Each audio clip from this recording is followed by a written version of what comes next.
Yes, good morning, good evening, good afternoon बच्चों। Once again we are back. तो last turn पर हम लोगों ने लिंकेज जो है उसे पूर्ण रूप से समाप्त कर दिया था। तो अब लिंकेज को समाप्त करने के बाद इस लिंकेज से जुड़ा एक नया पहलू अपन प्रारंभ करने जा रहे हैं। उस नए पहलू को बिल्कुल आसान शब्दों में अगर अपन बोलें तो क्या कह सकते हैं? सेक्स लिंकेज आज की जो हमारी हेडिंग होगी, जिसे हम कहेंगे लिंग सहलग्नता। क्लियर बच्चों?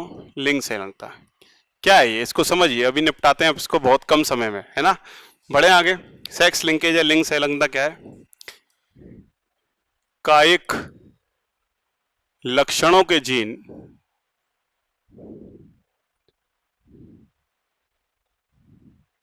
कायिक लक्षणों के जीन प्राय या सामान्यतः कायिक गुणसूत्रों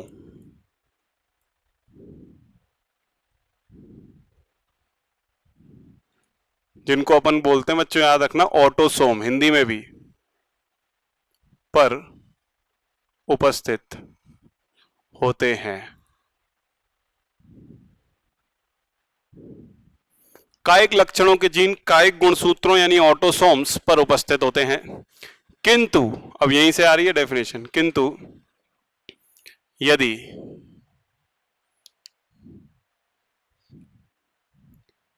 कायिक लक्षणों के जीन लिंग गुणसूत्रों किंतु यदि कायिक लक्षणों के जीन लिंग गुणसूत्रों जिन्हें अपन कहते हैं एलोसोम या सेक्स क्रोमोसोम पर उपस्थित हों तो इन्हें, इन जीनों को, है ना, इन्हें लिंग सहलग्न जीन कहा जाता है तथा इनकी वंशागति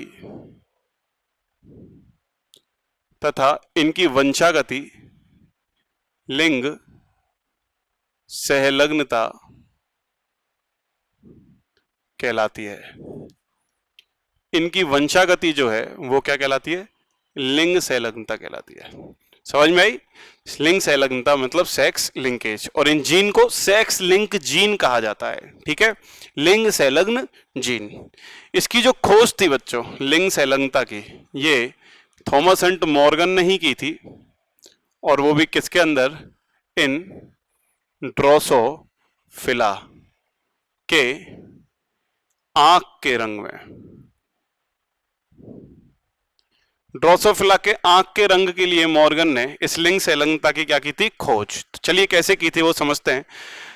ड्रोसोफिला में आंख का जो रंग का जो जीन होता है वो किस पर उपस्थित होता है? एक्स गुणसूत्र पर उपस्थित होता है, इसीलिए इसे एक्स सहलग्न जीन कहते हैं। आंख के रंग के लिए उत्तरदायी जो जीन है वो एक्स लिंक्ड जीन कहलाता है, एक्स सहलग्न जीन। क्लियर? तो यदि आंख के रंग की बात करें तो उसके अंदर अगर बात मादा की हो, ये समझते हैं ना, जीन प्रारूप है। मादा की बात करें तो x x x x x x होती है। और खास बात, इस पर आंख की रंग के लिए अगर प्लस प्लस उपस्थित है, ये प्रभावी है भाई, याद रखना। प्लस का मतलब जो है वो प्रभावी एलील है, प्रभावी युग्म विकल्पी, और ये जो W है वो कैसा है? अप्रभावी एलील। तो ये श्वेत रंग के लिए उत्तरदायी है आंख के, और ये आंख के लाल रंग के लिए उत्तरदायी है। समझ में आई बात? तो समयुग्मजी में प्लस प्लस आ गया, एक आ गया प्लस W और एक आ गया WW। तो इस तरह की मादाओं का लक्षण प्रारूप क्या होगा? ये वाली मादा हो जाएगी समयुग्मजी लाल आंख वाली मादा।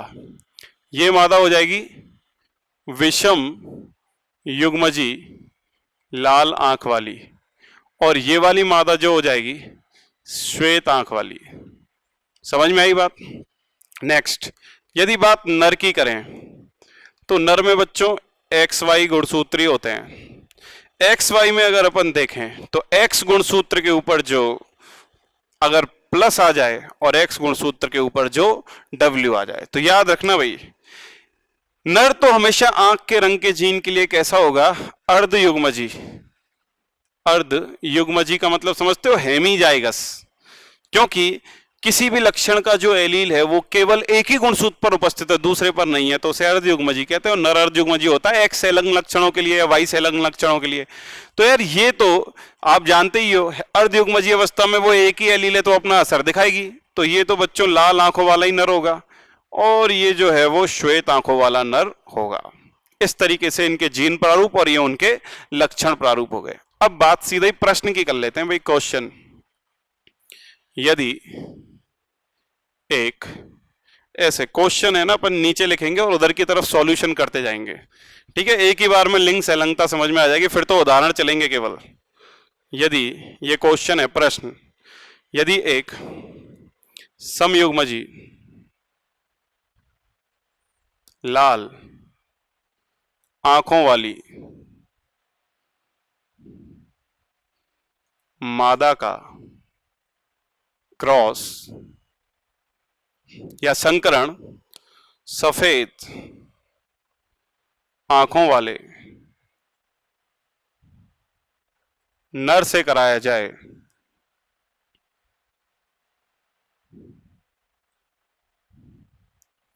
ठीक है भाई, सफेद आंखों वाले नर से कराया जाए। दो पार्ट बनाऊंगा मैं क्वेश्चन के, पार्ट ए और पार्ट बी जो होगा क्वेश्चन का। दोनों में अंतर समझ लेना, एक ही बार में आपको लिंग संलग्नता के क्वेश्चन करना आ जाएगा। और दूसरा, यदि एक विषम युग्मजी, अब क्वेश्चन समझ जाना भाई, विषम युग्मजी लाल आंखों वाली मादा का क्रॉस सफेद आंखों वाले नर से कराया जाए।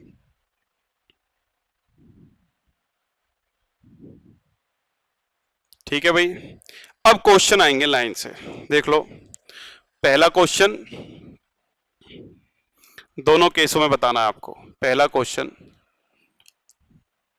लाल आंखों वाले नर। दूसरा ऑप्शन, लाल आंखों वाली मादा। तीसरा, लाल आंखों वाली संतति। चौथा ऑप्शन, श्वेत आंखों वाले नर। और पांचवा ऑप्शन, श्वेत, श्वेता लिख गया देखो आप, यही तो मजा है, श्वेत आंखों वाली मादा। और छठवां क्वेश्चन, श्वेत आंखों वाले संतति। 6 तरह के प्रश्न बना दिए मैंने आपके सामने, और इन सब की आपको क्या बतानी है? प्रतिशतता बतानी है। देखो, एक क्वेश्चन में 12 क्वेश्चन पूछ लिए भाई ने आपसे, 12 क्वेश्चंस, ठीक है? ये तो केस ए के उत्तर आएंगे इधर तो, और इधर आएंगे केस बी के आंसर। ठीक है भाई, चलिए सॉल्यूशन करें बच्चों। इधर लिखेंगे अपन सॉल्यूशन, हल। हल करते हैं भाई, केस ए को हल करते हैं। ए को ये कह रहा है एक समयुग्मजी लाल आंखों वाली मादा, ये तो है मादा और ये रहा नर। तो जो मादा है समयुग्मजी लाल आंखों वाली है, समयुग्मजी लाल को कैसे लिखते हैं भाई? ये रही समयुग्मजी लाल, इसके ऊपर किसका निशान लगाना है? प्लस प्लस का। सफेद आंखों वाले नर के साथ करा रहे हैं, नर में तो एक्स वाई होता है और एक्स के ऊपर केवल W आ जाए तो वो कैसा हो जाएगा, सफेद आंखों वाला नर हो जाएगा। क्रॉस करवाओगे तो आप चेकर बोर्ड से करवा लो, आराम से युग्मक बना लोगे। ये चेकर बोर्ड, ये इधर तो हो जाएगी मादा और ये हो जाएगा नर। नर से दो प्रकार के युग्मक बनना है, एक्स डब्ल्यू और वाई, और मादा से सिर्फ एक ही प्रकार का युग्मक बनना है, क्या, एक्स प्लस। ये लो भाई, हो गया। अब कराओ cross, X plus X W, X plus Y. लो भाई, दो ही संततियां बनी है टोटल, जिसमें से ये लाल है विषम युग्मजी लेकिन ये है मादा, और ये भी लाल है लेकिन ये क्या बना है, नर। चलिए क्वेश्चनों के उत्तर दे लेते हैं। लाल आंखों वाले नर कितने प्रतिशत बने? भाई टोटल नर कितना बना, एक, और उसकी भी आंख लाल है, तो ध्यान से सुनना, 100%। 100%। केस ए में सभी क्वेश्चनों के आंसर बता रहा हूं। लाल आंखों वाली मादा, मादा एक ही बनी, मादाओं में से उत्तर देना है। एक अकेली मादा 100% को दर्शा रही है। लाल आंखों वाली मादा भी कितनी, 100%। लाल आंखों वाली संतति, दो संततियां हैं, अब नर और मादा से मतलब नहीं है, दोनों की लाल आंखें हैं, संतति पूछा है, दोनों ही लाल आंखों वाली, अगेन 100%। श्वेत आंखों वाले नर, भाई नर एक ही था और एक अकेला नर है जिसकी आंख लाल है, तो आंसर 0%। श्वेत आंखों वाली मादा 0%, एक भी मादा की श्वेत नहीं, और संतति दोनों में से एक भी सफेद आंखों वाली नहीं है, 0%। अब हल करते हैं बी केस को। केस बी समझते चलना भाई, ये मादा और ये नर, मुझे पता है मैंने सिर्फ क्या अंतर किया है, ये विषम युग्मजी लाल आंखों वाली ले ली। विषम युग्मजी लाल आंखों वाली का मतलब ये एक्स प्लस और ये एक्स डब्ल्यू वाला, और नर सेम लिया है मैंने, एक्स वाई, और एक्स के ऊपर क्या है भाई, डब्ल्यू, सफेद आंखों वाला। चलो इनके बीच में क्रॉस करवाया तो चेकर बोर्ड बनाना मेरी प्राथमिक आवश्यकता होगी। चेकर बोर्ड पर इधर मादा लिखूंगा, इधर नर के युग्मक, नर से वही दो युग्मक बनने, एक्स डब्ल्यू और एक वाई, और मादा से इस बार दो अलग अलग युग्मक बनेंगे, एक्स प्लस और एक एक्स डब्ल्यू। इसका मतलब इस बार 4 संततियां बनने वाली हैं टोटल। एक तो हो गई एक्स प्लस एक्स डब्ल्यू, एक हो गई एक्स डब्ल्यू, एक हो गई एक्स डब्ल्यू, ठीक है, एक हो गया एक्स प्लस वाई, और एक हो गया एक्स डब्ल्यू वाई। 4 संततियां बनी है भाई, देख लो। ये लाल आंखों वाला नर होगा, और ये जो नर है ये श्वेत आंखों वाला होगा। ये मादा होगी जिसकी आंख लाल होगी, और ये भी मादा होगी जिसकी आंख कैसी होगी, श्वेत। अब उत्तर देते हैं सेम। बी केस में लाल आंखों वाले नर, भाई टोटल नर कितने बने, 2। इन दोनों नरों में से एक की आंख लाल है, मतलब 2 में से एक बताना है, यानी कितने %, 50। लाल आंखों वाली मादा, यार मादा 2 हैं, 2 में से केवल एक ही मादा की आंख लाल है, यानी कि 50%। लाल आंखों वाली संतति, 4 संततियां टोटल, अब नर मादा नहीं देखना, 4 संततियां, चारों में से लाल आंख 2 की हैं, मतलब अगेन 50%। नेक्स्ट, श्वेत आंखों वाले नर, यार टोटल नर कितने बने उनमें से देखना है, नर पूछा है तो 2 नर हैं, 2 में से एक की आंख सफेद है, यानी कि अगेन 50%। श्वेत आंखों वाली मादा, मादा 2 हैं टोटल, दोनों मादाओं में से एक मादा की आंख सफेद है, यानी अगेन 50%। और अगर पूछे श्वेत आंखों वाली संतति, तो अब नर मादा नहीं देखना, चारों संतति देखनी है, और चारों संतति में से केवल 2 संतति ऐसी है जिनकी आंख का रंग सफेद है, यानी अगेन 50%। सबका आंसर क्या आया, 50-50%। आ गया समझ में? ये रहे आपके आंसर्स। तो किस तरह आंसर देते हैं इनमें, आप ये समझना, जो नर और मादा के केस होते हैं ना, उन केसों में कैसे लेते हैं अपन। नर और मादा वाले क्वेश्चंस के अंदर केवल नर और मादा में से प्रतिशत निकालते हैं, कहीं पता चले आप सब में से निकाल दो। इन केसों पर गौर फरमाइएगा। चलिए, ये तो मैंने लिंग संलग्नता की खोज बता दी। अब मानव में देख लेते हैं कौन कौन से लक्षण जो है वो लिंग संलग्न होते हैं, और किस किस प्रकार की लिंग संलग्नता मानव के अंदर उपस्थित होती है या पाई जाती है। चलिए साइड में हट जाता हूं, पॉज कर लो, नोट कर लो। अब मैं इसको मिटा रहा हूं। लिंग संलग्नता समझ में आ गई भैया आपको, यानी समझ गए कायिक लक्षण है ये आंखों का रंग, लेकिन इसका जीन किस पर है, लिंग गुणसूत्र पर। इसलिए इस जीन को हम लिंग संलग्न जीन कहेंगे, और इसकी वंशागति को कहेंगे लिंग संलग्नता। अब तो आई गई होगी बच्चों आपको बात समझ में आराम से। अब देखो, जैसे आप ये हेडिंग पढ़ लोगे, इसके बाद नेक्स्ट हेडिंग अपन पढ़ेंगे क्या, लिंग निर्धारण। तो वो सब अब लिंग से संबंधित हेडिंगें हैं जितनी भी आने वाली हैं आगे। चलिए देखते हैं अपन। नेक्स्ट हेडिंग का नाम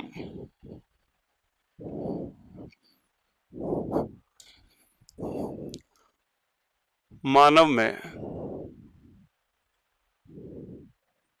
लिंग संलग्नता।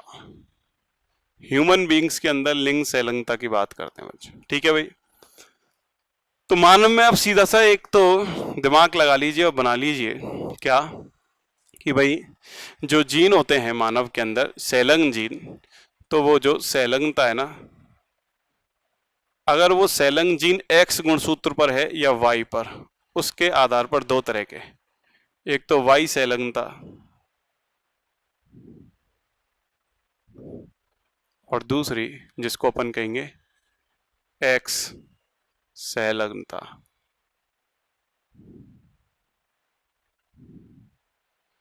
वाई और एक्स, ठीक है ना भाई, यानी कि जिसके जीन एक्स गुणसूत्र पर है और जिसके जीन वाई गुणसूत्र पर उपस्थित है, ये है। अब इन दोनों में अंतर भी है कई सारे, मैं बताता चलता हूँ छोटे छोटे अंतर। जैसे एक्स संलग्नता है, इसकी वंशागति जो है, एक्स संलग्न लक्षणों की वंशागति दोनों पैतृकों से होती है, याद रखना, दोनों पैतृकों द्वारा होती है।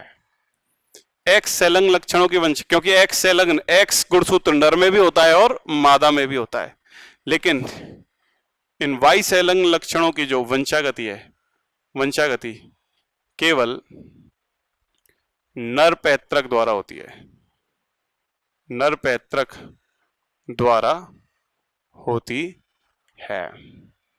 क्लियर हो गई बात। अब ये वाई संलग्न वाले जो हैं वो कौन से हैं, चलिए वो मैं आपको बता देता हूं। यहाँ साइड के अंदर जो वाई गुणसूत्र होता है और जो एक्स गुणसूत्र होता है, उनका सीन यहाँ पर समझा देता हूं मैं। मानव का, ये मानव का जो एक्स गुणसूत्र है वो तो बड़ा होता है काफी, और मानव का जो वाई गुणसूत्र है बच्चों वो छोटा होता है, ठीक है। सबसे छोटा गुणसूत्र है वाई।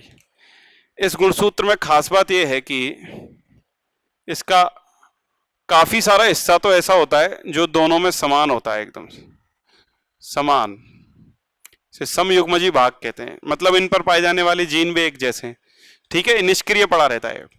लेकिन वो हिस्सा जो दोनों में अलग अलग है उसे कहते हैं विभेदात्मक, यानी डिफरेंशियल रीजन, विभेदात्मक क्षेत्र, जो अलग अलग है दोनों के अंदर। जो समान है वो तो एक जैसा है। तो एक्स और वाई में भी सेम रीजन होता है दोनों का, समझ जाना आप। समजात वाला रीजन जिसे अपन कह सकते हैं, समजात भाग है ये वाला, समान को अपन क्या कह सकते हैं, समजात, एक ही जैसा। और ये हिस्सा अलग है, इसको कहेंगे डिफरेंशियल रीजन या विभेदात्मक क्षेत्र।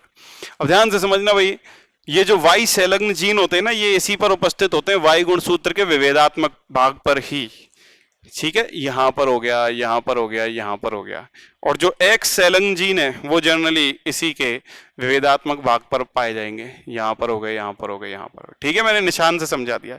अब वाई संलग्न कौन कौन से हो सकते हैं भाई, ध्यान से समझ लेना, इनके एग्जाम्पल भी काम के आपके जो याद रखने ही है।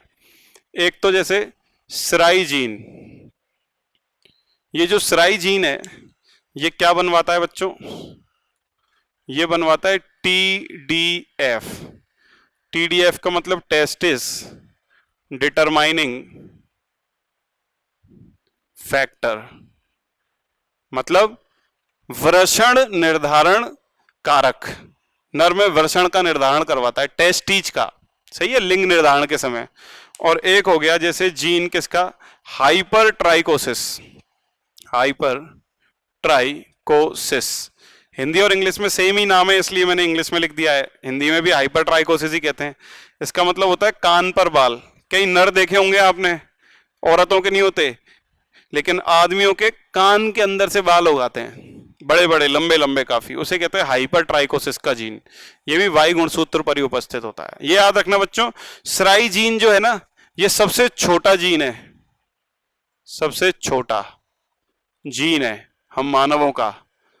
ये सिर्फ 14 बेस पेयर बड़ा ही होता है, केवल 14 बेस पेयर। समझ में आई बात। तो यहां पाया जाएगा इस वाले क्षेत्र में सराई जीन।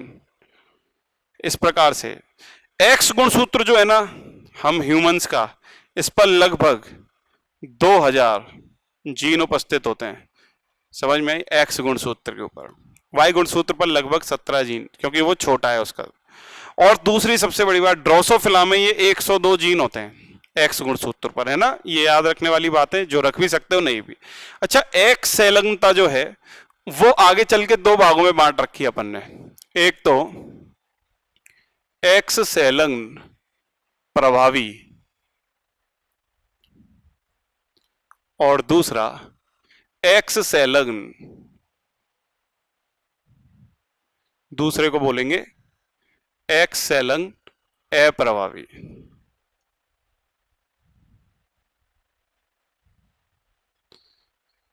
एक्स लिंक्ड डोमिनेंट और एक एक्स लिंक्ड रिसेसिव। समझ में आई बात? एक्स संलग्न प्रभावी और दूसरा एक्स संलग्न अप्रभावी। ठीक है भाई। चलिए, एक्स संलग्न प्रभावी क्या है, इनके उदाहरण ही है जो आपको याद रखने हैं। एक तो स्यूडो रिकेट्स। रिकेट्स कैसे कहते हैं? अस्थि क्षय को, और स्यूडो का मतलब कूट, हड्डियों का छड़ना, क्या कहलाएगा? Pseudo rickets. क्लियर? और एक दूसरा लक्षण है डिफेक्टिव, यानी कि विकृत, जिसके अंदर कोई डिफेक्ट हो, डिफेक्टिव इनेमल ऑफ टीथ। समझना भाई, टीथ का मतलब दांत। दांत में जो इनेमल होता है ना, मानव का या जंतुओं का सबसे कठोरतम पदार्थ जो दांत का ऊपरी हिस्सा है, वो इनेमल जो है वो डिफेक्टिव हो गया, विकृत हो जाए, तो इन दो लक्षणों के जीन एक्स संलग्न प्रभावी के उदाहरण है। एक्स संलग्न अप्रभावी के उदाहरण क्या है, ये भी याद रखने आपको। वर्णांधता, इसको इंग्लिश में कहते हैं कलर ब्लाइंडनेस। इन पर क्वेश्चन बनेंगे बच्चों, जरूर से याद रखना। मैं इनके जीन प्रारूप भी बताऊंगा आपको, इसलिए जगह छोड़ के चल रहा हूं। ऐसे ही एक लक्षण है हीमोफीलिया, इसको तो हीमोफीलिया ही कहते हैं इंग्लिश में भी। ठीक है, अब इसके बाद कुछ लाइन से लिख देता हूं, जैसे मधुमेह, diabetes insipidus.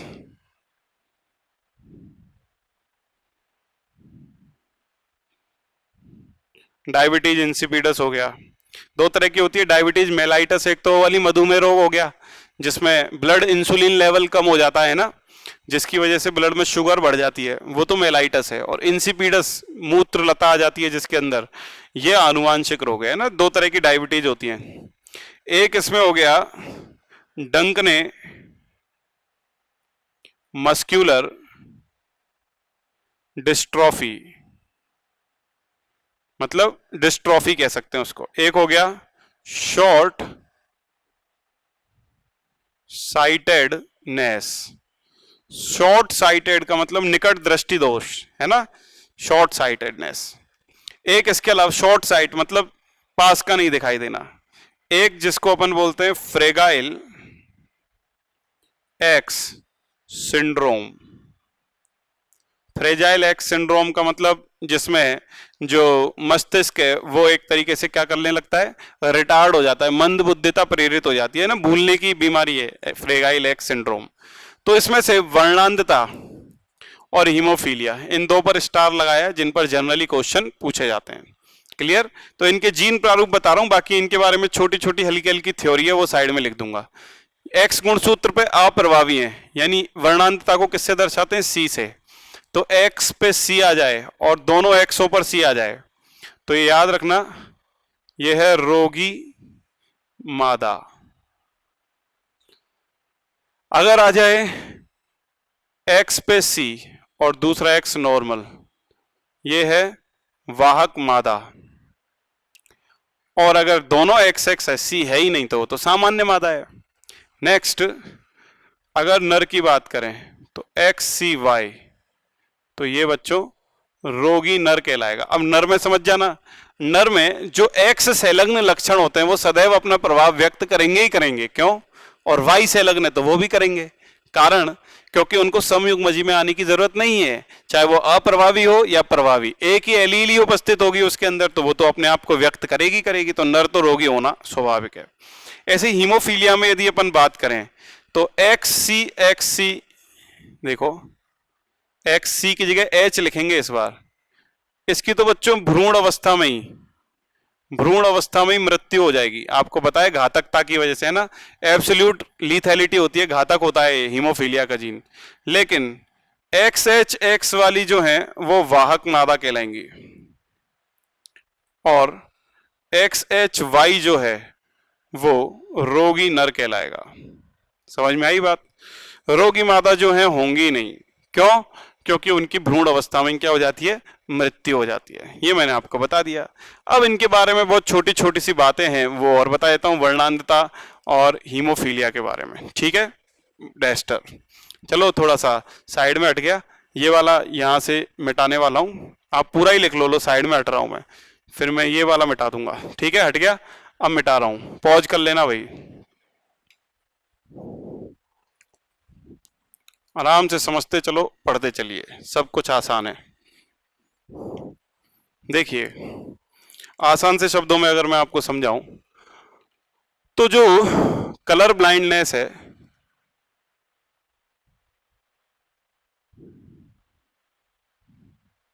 Sorry, colour blindness की जो खोज है वो एक साइंटिस्ट ने की थी बच्चों, जिसका नाम था हॉर्नर। हॉर्नर ने की थी। कलर ब्लाइंडनेस को हम एक नाम से और जानते हैं, जिसे हम कहते हैं रेड ग्रीन ब्लाइंडनेस। मतलब क्या होता है इसका? ये जो इस रोग से पीड़ित व्यक्ति है वो लाल तथा हरे में, ये अंधा नहीं है, ये लाल और हरे रंग में विभेद नहीं कर सकता। रेड और ग्रीन कलर में ये अंतर नहीं बता सकता, वो है वर्णांत। ठीक है, अब इसको तो आसान शब्दों में अगर मैं लूं तो कैसे कह सकता हूं, ये जो है 3 प्रकार की है वैसे तो, 3 टाइप्स, जिसको अपन बोलते हैं प्रोटोनोपिया, एक है ड्यूटेरोनोपिया और एक है ट्राइटेनोपिया। प्रोटोनोपिया में व्यक्ति लाल में अंतर नहीं कर सकता, इसमें हरे में नहीं कर सकता, और ट्राइटेनोपिया में नीले ब्लू कलर में नहीं कर सकता। लेकिन खास बात, एक्स सेलग्न वाले केवल ये 2 ही हैं। ये तो ऑटोसोम वाला है, ऑटोसोम वाला। कैसे? इसका जो जीन है ना, ट्राइटेनोपिया वाला, नीले रंग नहीं विभेद करवाने वाला, इसका जीन 7वें नंबर के 7th गुणसूत्र पर उपस्थित, तो ऑटोसोम पर पाया जाता है, ना कि लिंग गुणसूत्र पर। तो लिंग संलग्नता वाले वर्णांतता के केस में केवल 2 ही तरह के हैं, प्रोटोनोपिया और ड्यूटेरोनोपिया। क्या है कि आंख में रंग विभेद के लिए शंकुओं को बनाने वाली जो जीन है वो जीन एक्स गुणसूत्र पर पाई जाती है। ठीक है, उसमें उत्परिवर्तन हो जाए तो कुछ विशेष प्रोटीन नहीं बनेंगे जो इन शंकुओं का निर्माण नहीं करवा पाएंगी।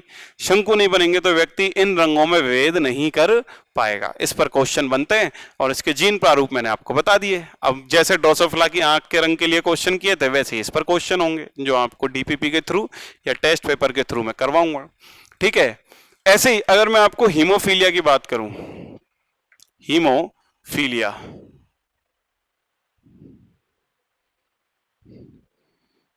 इसे बच्चों खास बात, इसकी खोज जॉन ऑटो ने की थी और खास बात इसे रॉयल डिजीज या ब्लीडर्स डिजीज भी कहते हैं। रॉयल डिजीज या ब्लीडर डिजीज इसलिए कहते हैं, जो महारानी विक्टोरिया है ना, इंग्लैंड की महारानी विक्टोरिया, उसके परिवार में या उसमें यह रोग पाया गया है। इसमें क्या होता है, इस रोग में ब्लड क्लॉटिंग मींस रक्त स्कंदन, ब्लड का थक्का जमना जो है, जिसको हम कहते हैं रक्त स्कंदन का समय आधे घंटे से लेकर 24 घंटे तक बढ़ जाता है। ब्लड क्लॉटिंग का जो टाइम है वो आधे घंटे से लेकर 30 मिनट से लेकर 24 घंटे तक बढ़ जाता है, बहुत ज्यादा। तो ऐसी स्थिति में क्या कारण रहे इसके? रक्त स्कंदन के लिए जो ब्लड क्लॉटिंग है ना, रक्त स्कंदन हेतु कुल 13 के लगभग कारक आवश्यक होते हैं। उन 13 कारकों में से हीमोफीलिया के 3 टाइप बनाए, हीमोफीलिया ए, हीमोफीलिया बी और हीमोफीलिया सी। ये प्रकार है भाई, याद रखना हीमोफीलिया के। हीमोफीलिया ए में कारक नंबर 8 नहीं बनता, इस कारक को बोलते हैं AHG, full form anti haemophilic globin. यह कारक नहीं बनता। हीमोफीलिया बी के अंदर कारक नंबर 9 जो है वो नहीं बनता। कारक नंबर 9 को बोलते हैं PTC, ठीक है। और हीमोफीलिया नामक 3 है, उसके अंदर कारक नंबर 11वां जो है वो नहीं बनता, वो एब्सेंट है, जिसको अपन बोलते हैं PTA। फुल फॉर्म चाहिए ना आपको, देखो प्लाज्मा थ्रोम्बोप्लास्टिन, C का मतलब कंपोनेंट, कंपोनेंट का मतलब कारक या घटक, और PTA प्लाज्मा थ्रोम्बोप्लास्टिन, A का मतलब एंटीसीडेंट। क्लियर? तो ये आपका हो गया हीमोफीलिया नामक C। इसमें आपको मैंने ये बात पहले बता रखी है। इस पर भी इस तरह के क्वेश्चन बनेंगे कि एक हीमोफीलिया के लिए वाहक मादा की शादी उससे करा दी जाए तो किस प्रकार की संतति किस प्रतिशतता में बनेंगी। तो लिंग संलग्नता के लक्षणों को कैसे प्रतिशतता निकालते हैं मैं आपको अच्छे से समझा चुका हूं। चलिए अब आगे बढ़ते हैं। ये साइड में हट गया, अब मैं इस पूरे को मिटाऊंगा। अब 2-3 इंपॉर्टेंट बातें इसके बारे में और बताऊंगा, फिर आगे बढ़ेंगे अपन। ठीक है, नोट कर लो इसको पॉज करके। चलिए अब लिंग संलग्न लक्षणों की जो वंशागति है ना, वो 2 तरह की होती है, बस वो बताना है, और 2 तरह के इंपॉर्टेंट कार्य बताने हैं। ठीक है, बस और कुछ नहीं। लिंग संलग्न लक्षणों की वंशागति बच्चों 2 प्रकार से होती है, वो मैं आपको बता रहा हूं। सेक्स लिंक्ड मतलब लिंग संलग्न लक्षणों की वंशागति 2 प्रकार से हो सकती है। ठीक है, 2 प्रकार से कैसे भाई, चलिए मैं बता देता हूं आपको। पहला प्रकार तो जिसे कहते हैं अपन क्रिस क्रॉस प्रकार की वंशागति, और दूसरा प्रकार जिसको अपन कहते हैं नॉन क्रिस क्रॉस। भाई क्रिस क्रॉस किसे कहते हैं? क्रिस क्रॉस मतलब जेड जैसी क्या होगी? मतलब विपरीत लिंग द्वारा दूसरे लिंग वाले द्वारा विपरीत लिंग वाले सदस्य में जाएगा, और ये होगी समान लिंग में, सेम सेक्स में। जैसे विपरीत लिंग वाला बताता हूं, 2 प्रकार की है ये, डाई एंड्रिक और एक डाई गायनिक। और ये बी वाली भी 2 प्रकार की है, होलैंड्रिक और एक होलो गायनिक। ठीक है भाई, चलिए इन सभी में अंतर बताता हूं। डाई एंड्रिक मतलब मदर, मां है कोई, मां से बेटे में यानी सन में, और फिर बेटे से पोती के अंदर यानी कि ग्रैंड डॉटर। समझिए, मतलब मादा फिर नर में और फिर मादा में गया। डाइगाइनिक का मतलब फादर कोई नर है, उससे पुत्री में जाएगा, डॉटर के अंदर गया, और फिर पुत्री से पोते में जाएगा यानी कि ग्रैंड सन में जाएगा। आई बात समझ में? तो कहलाएगी क्रिस क्रॉस, विपरीत लिंगों में, समान में होलैंड्रिक। एंड्रिक का मतलब नर से नर में, यानी फादर से पिता से पुत्र में, और पुत्र से पोते में, ग्रैंड सन। समझ में आई? होलो गायनिक यानी कि मदर, गायनिक का मतलब समझते हो आप, नारी यानी कि मादा, और फिर मदर से डॉटर, और डॉटर से फिर ग्रैंड डॉटर। ठीक है भाई, ये लिंग संलग्न लक्षणों की वंशागति के प्रकार बता दिए। अब 2 तरह के लक्षण और बता रहा हूं। एक पहला जिसको कहेंगे लिंग सीमित लक्षण। ये 2 चीजें और समझ लेना, बहुत अच्छे से काम किए हैं, इन पर क्वेश्चन बनते हैं। और एक लिंग प्रभावित लक्षण। इनकी वंशागति के बारे में और सुन लो। लिंग सीमित और एक लिंग प्रभावित। लिंग प्रभावित को इंग्लिश में बोलते हैं सेक्स इन्फ्लुएंस्ड और लिंग सीमित को बोलते हैं सेक्स लिमिटेड। तो इन दोनों में क्या अंतर है समझना भाई। इनके जीन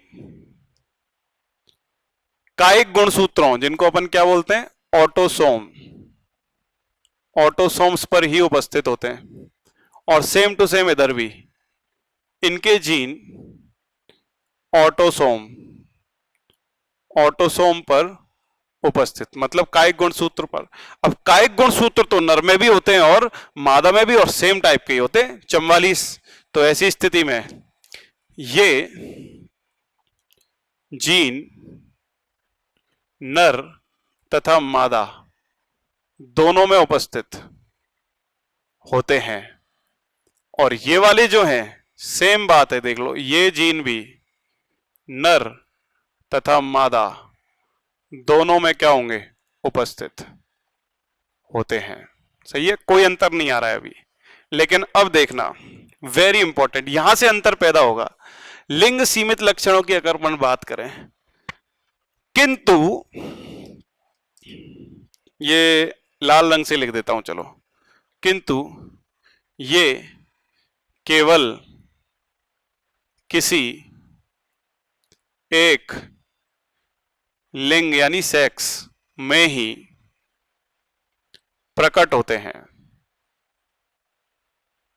केवल एक विशेष प्रकार के लिंग में ही प्रकट होते हैं। समझ में आई बात? और इसका कारण क्या है? लिंग हार्मोन के प्रभाव में, लिंग हार्मोन के कारण प्रकट किसी एक में ही हो रहे हैं, इसीलिए लिंग सीमित लक्षण का है इनको। जैसे उदाहरण, नर में द्वितीयक लैंगिक लक्षणों की उपस्थिति, जैसे दाढ़ी, मूछ, छा लिखना है, ये केवल नर में ही तो पाई जाती है बच्चों। दूसरा, मोर, नर ही होता है मोर, मोर की रंगीन शानदार पूंछ, समझ में आई, जिस पर पंख लगे होते हैं अलग अलग तरह के कलर के, मोरनी में नहीं पाए जाते। ऐसे ही हिरण यानी डियर जो होता है, हिरण के सींग बने होते हैं ना तरह तरह के सींग, इनको बोलते हैं एंटलर्स। ठीक है, ये सारे लक्षण केवल नर में ही उपस्थित होते हैं। नर हिरण है, याद रखना है ना, मादा हिरण में नहीं पाए जाते वो ऐसे जो बहुत शानदार से सींगों की एक बनावट होती है ना वो। अच्छा, लिंग प्रभावित क्या है, इसकी खास बात देखना। किंतु ये विषम युग्मजीय अवस्था में, वेरी इंपॉर्टेंट, किंतु ये विषम युग्मजी यानी हेट्रोजाइगस अवस्था में केवल